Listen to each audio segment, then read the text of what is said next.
श्रीमद् भगवद गीता अध्याय 1 श्लोक 19 से 47। श्लोक 1 से 18 मैंने पिछली वीडियो में बताए। अगर आपने पिछली वीडियो नहीं देखी तो आप जाके देख सकते हैं। पिछली वीडियो की लिंक कमेंट बॉक्स में है।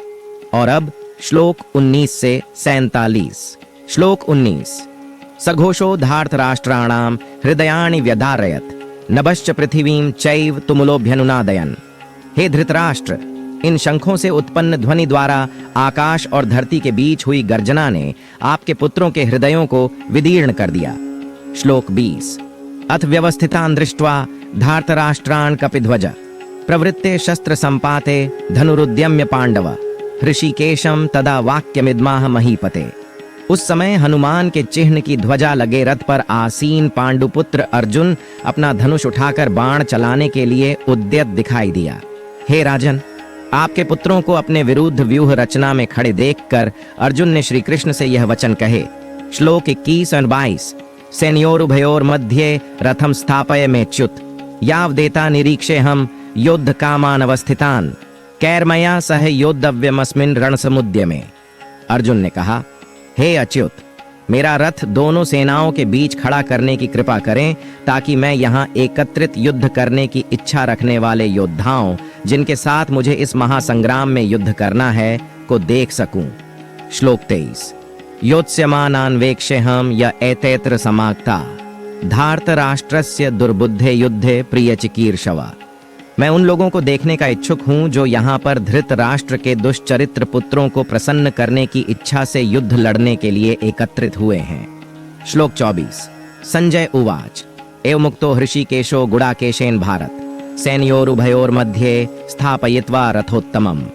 संजय ने कहा, हे भरतवंशी धृतराष्ट्र, निद्रा पर विजय पाने वाले अर्जुन द्वारा इस प्रकार के वचन बोले जाने पर तब भगवान श्री कृष्ण ने उस भव्य रथ को दोनों सेनाओं के बीच में ले जाकर खड़ा कर दिया। श्लोक 25। भीष्म द्रोण प्रमुखतः सर्वेषां च महीक्षिताम् उवाच पार्थ पश्चैतान् संवेतान् कुरुनीति। भीष्म द्रोण तथा अन्य सभी राजाओं की उपस्थिति में भगवान श्री कृष्ण ने कहा कि हे पार्थ, यहाँ पर एकत्रित समस्त कुरुओं को देखो। श्लोक 26। तत्रापश्यत् स्थितान् पार्थ पितृनथ पितामहान् आचार्यान् मातुलान् भ्रातॄन् पुत्रान् पौत्रान् सखींस्तथा श्वशुरान् सुहृदश्चैव सेनयोरुभयोरपि। अर्जुन ने वहां खड़ी दोनों पक्षों की सेनाओं के बीच अपने पिता तुल्य चाचाओं, ताऊओं, पितामहों, गुरुओं, मामाओं, भाइयों, चचेरे भाइयों, पुत्रों, भतीजों, मित्रों, ससुर और शुभ चिंतकों को भी देखा। श्लोक 27। तान् समीक्ष्य स्कौन्तेयः सर्वान् बन्धून् अवस्थितान् कृपया परयाविष्टो विषीदन्निदं ब्रवीत। जब कुंती पुत्र अर्जुन ने अपने बंधु बांधवों को वहां देखा तब उसका मन अत्यधिक करुणा से भर गया और फिर गहन शोक के साथ उसने निम्न वचन कहे। श्लोक 28। अर्जुन उवाच दृष्ट्वेमं स्वजनं कृष्ण युयुत्सुं समुपस्थितं सीदन्ति मम गात्राणि मुखं च परिशुष्यति। अर्जुन ने कहा, हे कृष्ण, युद्ध करने की इच्छा से एक दूसरे का वध करने के लिए यहाँ अपने वंशजों को देखकर मेरे शरीर के अंग कांप रहे हैं और मेरा मुंह सूख रहा है। श्लोक 29, 30 और 31। वेप्थुश्च शरीरे में रोमहर्षश्च जायते गांडीवं स्रंसते हस्तात्वक्चैव परिदह्यते न च शक्नोम्यवस्थातुं भ्रमतीव च मे मनः निमित्तानि च पश्यामि विपरीतानि केशव न च श्रेयोनुपश्यामि हत्वा स्वजन्माहवे। मेरा सारा शरीर कांप रहा है, मेरे शरीर के रोएं खड़े हो रहे हैं, मेरा धनुष गांडीव मेरे हाथ से सरक रहा है और मेरी पूरी त्वचा में जलन हो रही है। मेरा मन उलझ रहा है और मुझे घबराहट हो रही है। अब मैं यहाँ और अधिक खड़ा रहने में समर्थ नहीं हूँ। केशी राक्षस को मारने वाले हैं केशव, मुझे केवल अमंगल के लक्षण दिखाई दे रहे हैं। युद्ध में अपने वंश के बंधु बांधवों का वध करने में मुझे कोई अच्छाई नहीं दिखाई देती है और उन्हें मारकर मैं कैसे सुख पा सकता हूँ। श्लोक 32 और 33। न काले विजय कृष्ण न च राज्यम सुखानि च किन्नो राज्येण गोविंद किम भोगैर्जीवितेन वा येषामर्थे काक्षितम नो राज्यम भोगाः सुखानि च त इमे वस्थिता युद्धे प्राणान् त्यक्त्वा धनानि च। हे कृष्ण, मुझे विजय, राज्य और इससे प्राप्त होने वाला सुख नहीं चाहिए। ऐसा राज्य सुख या अपने जीवन से क्या लाभ प्राप्त हो सकता है, क्योंकि जिन लोगों के लिए हम यह सब चाहते हैं वे सब इस युद्ध भूमि में हमारे समक्ष खड़े हैं। श्लोक 34 और 35। आचार्या पितरः पुत्रास्तथैव च पितामहः मातुलाः श्वशुराः पौत्राः श्यालाः संबंधिनस्तथा एतान्न हन्तुमिच्छामि नतोपि मधुसूदन अपि त्रैलोक्यराज्यस्य हेतो किम नु मही कृते। हे मधुसूदन, जब आचार्यगण, पितृगण, पुत्र, पितामह, मामा, पौत्र, ससुर, भांजे, साले और अन्य संबंधी अपने प्राण और धन का दांव लगाकर यहाँ उपस्थित हुए हैं, यद्यपि वे मुझ पर आक्रमण भी करते हैं, तथापि मैं इनका वध क्यों करूं?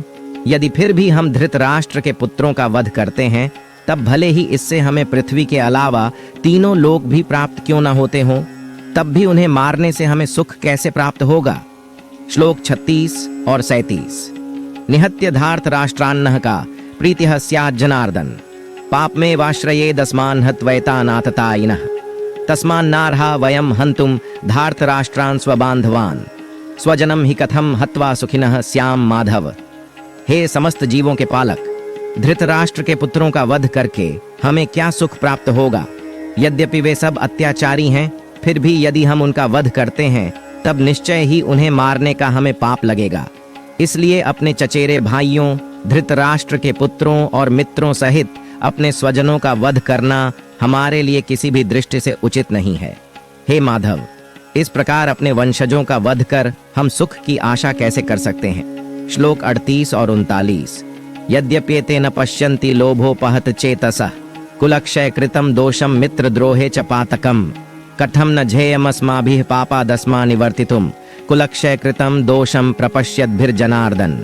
यद्यपि लोभ से अभिभूत विचारधारा के कारण वे अपने स्वजनों के विनाश या प्रतिशोध के कारण और अपने मित्रों के साथ विश्वासघात करने में कोई दोष नहीं देखते हैं, तथापि हे जनार्दन, जब हमें स्पष्टतः अपने बंधु बांधवों का वध करने में अपराध दिखाई देता है, तब हम ऐसे पापमय कर्म से क्यों न दूर रहें। श्लोक 40। कुलक्षये प्रणश्यन्ति कुलधर्मा सनातना धर्मे नष्टे कुलम कृत्स्नम धर्मोभिभवत्युत। जब कुल का नाश हो जाता है तब इसकी कुल परंपराएं भी नष्ट हो जाती हैं और कुल के शेष परिवार अधर्म में प्रवृत्त होने लगते हैं। श्लोक 41। अधर्माभिभवात् कृष्ण प्रदुष्यन्ति कुलस्त्रियः स्त्रीषु दुष्टासु वार्ष्णेय जायते वर्ण संकर।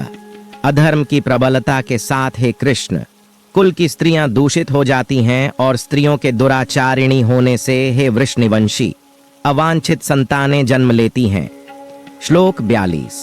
संकरो नरकायैव कुलजानां कुलस्य च पतन्ति पितरो येषां लुप्त पिंडोदक क्रिया। अवांछित संतानों की वृद्धि के परिणाम स्वरूप निश्चय ही परिवार और पारिवारिक परंपरा का विनाश करने वालों का जीवन नारकीय बन जाता है। जल तथा पिंडदान की क्रियाओं से वंचित हो जाने के कारण ऐसे पतित कुलों के पितरों का भी पतन हो जाता है। श्लोक 43।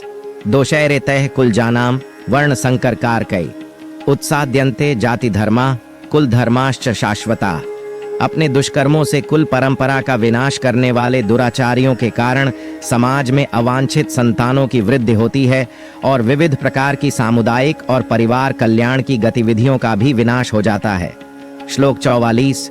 उत्सन्न कुलधार्माणां मनुष्याणां जनार्दन नरके नियतम वासो भवतीत्यनुशुश्रुम। हे जनार्दन, मैंने गुरुजनों से सुना है कि जो लोग कुल परंपराओं का विनाश करते हैं वे अनिश्चित काल के लिए नरक में डाल दिए जाते हैं।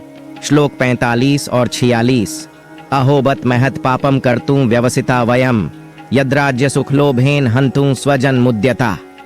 यदि मां प्रतिकारम शस्त्रम शस्त्रपाणय धार्तराष्ट्रारणे हन्युस्तन में क्षेमतरम भवेत। ओ, कितने आश्चर्य की बात है कि हम मानसिक रूप से इस महापापजन्य कर्म करने के लिए उद्यत हैं। राज सुख भोगने की इच्छा के प्रयोजन से हम अपने वंशजों का वध करना चाहते हैं। यदि धृतराष्ट्र के शस्त्र युक्त पुत्र मुझ निहत्थे को रणभूमि में प्रतिरोध किए बिना भी मार देते हैं, तब यह मेरे लिए श्रेयस्कर होगा। श्लोक 47। संजय उवाच एव मुक्त्वार्जुनः संख्ये रथोपस्थ उपाविशत विसृज्य सशरम छापम शोक संविघ्न मानसः। संजय ने कहा। इस प्रकार यह कहकर अर्जुन ने अपना धनुष और बाणों को एक ओर रख दिया और शोकाकुल चित्त से अपने रथ के आसन पर बैठ गया।